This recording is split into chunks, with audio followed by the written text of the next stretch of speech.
Hey guys, welcome back to the channel. आज के इस एमसीक्यू सेशन का जो टॉपिक है हमारा वो है एंजाइटी डिसऑर्डर्स। इस बेस पे हम 15 एमसीक्यूज करेंगे। उम्मीद है आप सब लोग 10 से ज्यादा ही स्कोर करोगे। और मैं आपको हमेशा कहता हूँ अपना स्कोर कमेंट्स में मेंशन करना बिल्कुल मत भूलना। So without any further delay let's get started. पहला क्वेश्चन है, what is a common symptom of phobias? Feeling extremely happy, feeling extremely afraid, hungry और टायर्ड। आपको बोलना है कि इसमें से करेक्ट आंसर क्या है जो कॉमन सिम्टम है फोबिया का। उसका जो करेक्ट आंसर है वो है part B, feeling extremely afraid. Phobia एक तरह से एक्सट्रीम या इरेशनल फियर्स होते किसी स्पेसिफिक सिचुएशन के बारे में, उसी को हम फोबिया कहते हैं। Next, what is OCD? OCD हम किसको कहते हैं? एक तरह से आपको यहाँ पे फुल फॉर्म बोलनी है ओसीडी की। Obsessive coughing disorder, obsessive compulsive disorder, obsessive cleaning disorder और ऑब्सेसिव कुकिंग डिसऑर्डर। तो इसका जो करेक्ट आंसर है ओसीडी हम कहते हैं ऑब्सेसिव कंपल्सिव डिसऑर्डर। ये एक मेंटल हेल्थ डिसऑर्डर है जिसमें हम ऑब्सेसिव थॉट्स आते हैं, एक तरह से कंपल्सिव बिहेवियर होता है, उसी को हम ओसीडी कहते हैं। सो पार्ट बी इसका correct answer. Next, what is a common symptom of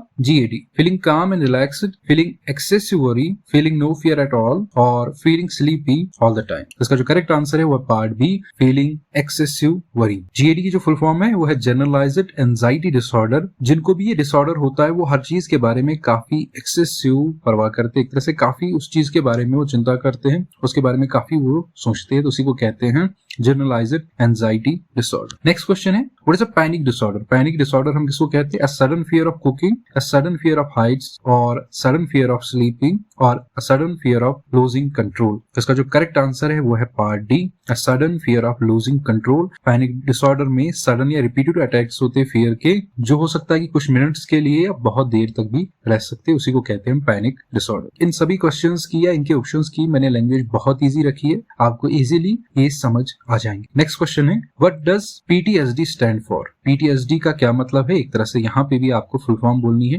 post traumatic stress disorder, pre traumatic stress disorder, persistent trauma stress disorder और panic trauma and stress disorder. इसका जो करेक्ट आंसर है वो है part A, post traumatic stress disorder. PTSD एक disorder है जो एक तरह से पर्सन में डेवलप होता है जब कोई एक तरह से ट्रॉमेटिक इवेंट होता है। सो पार्ट ए इसका करेक्ट आंसर। नेक्स्ट क्वेश्चन है, which disorder is characterised by unwanted thoughts that won't go away and urge to do something, जिसको हम कंपल्शन कहते हैं। ये कौन सा डिसऑर्डर है? क्या वो पैनिक डिसऑर्डर है? क्या वो PTSD है? क्या वो OCD है? क्या वो GAD है? तो इसका जो करेक्ट आंसर है वो है OCD, जिसमें ऑब्सेसिव या कंपल्सिव चीजें होती है जो हमारी डेली जिंदगी में इंटरफेयर करते हैं। क्वेश्चन नंबर 7 है, which disorder is characterised by sudden repeated attacks of fear that last for several minutes और लॉन्ग। ऊपर इसी तरह के क्वेश्चन पहले जहां मैंने आपको मतलब पूछा था, यहाँ मैं उन्हीं बेस पे आपसे क्वेश्चन पूछ रहा हूँ। GAD, phobia, panic disorder, PTSD। उसका करेक्ट आंसर है पार्ट सी, पैनिक डिसऑर्डर। इसके बारे में हमने ऊपर भी बात की। नेक्स्ट क्वेश्चन है, what is a common symptom of PTSD? कि कॉमन सिम्टम क्या है PTSD का? Feeling safe and secure, feeling disconnected from others, feeling no stress at all और फीलिंग वेरी ऑर्गेनाइज्ड। तो इसका करेक्ट आंसर है part B, feeling disconnected from others. Next question है,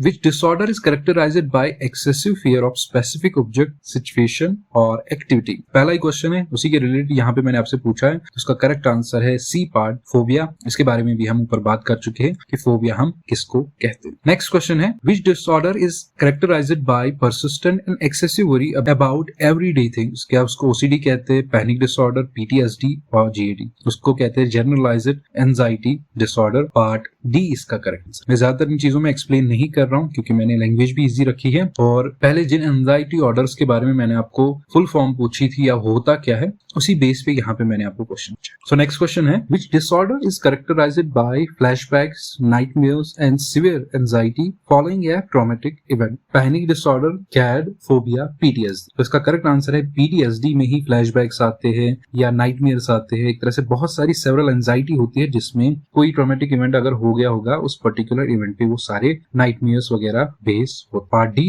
इसका करेक्ट आंसर है PTSD। नेक्स्ट क्वेश्चन है, which disorder is characterised by sudden feeling of a terror that strikes without warning? GAD, phobia, OCD और panic order. अभी हमने देखा कि जिसमें ये सडन फीलिंग ऑफ टेरर या जहां पे एकदम से अटैक्स आ जाए, उन अटैक्स को कहते हैं पैनिक डिसऑर्डर्स। पार्ट डी इसका करेक्ट आंसर। क्वेश्चन नंबर 13 है, which disorder is characterised by avoiding places, events, objects that are reminder of traumatic experience? So उस पर्टिकुलर डिसऑर्डर को कहते हैं PTSD। तो पार्ट डी इसका करेक्ट आंसर है। Next है, which disorder is characterised by unwanted and repeated thoughts of feeling, images और sensation, एक तरह से ऑब्सेशन। उसको क्या कहते हैं? गैड कहते हैं। Panic disorder, OCD, PTSD। तो OCD ही वो करेक्ट आंसर है जिसमें अनवांटेड या रिपीटेड थॉट्स आते हैं, जहां पे फीलिंग्स या इमेज या कोई सेंसेशन वहां पे हो। तो पार्ट सी OCD इसका करेक्ट आंसर। लास्ट क्वेश्चन है, which disorder is characterised by feeling constantly tense, worried और ऑन एज। तो इस पर्टिकुलर क्वेश्चन का आंसर है जनरलाइज्ड एंजाइटी डिसऑर्डर। इस पर्टिकुलर एमसीक्यू सेशन में मैंने क्वेश्चन बहुत आसान रखे थे, ज्यादा डिफिकल्ट नहीं रखे थे, और ज्यादातर मैंने क्वेश्चंस को घुमा फिरा के एक दो क्वेश्चंस को आपस में लिंक करके पूछा है। उम्मीद है आप सब लोगों ने इसमें अच्छा स्कोर किया होगा। इसके बाद जो नेक्स्ट टॉपिक होगा उस पर हम एमसीक्यूज करेंगे। सो मिलते हैं अगली वीडियो में एक नए टॉपिक के साथ।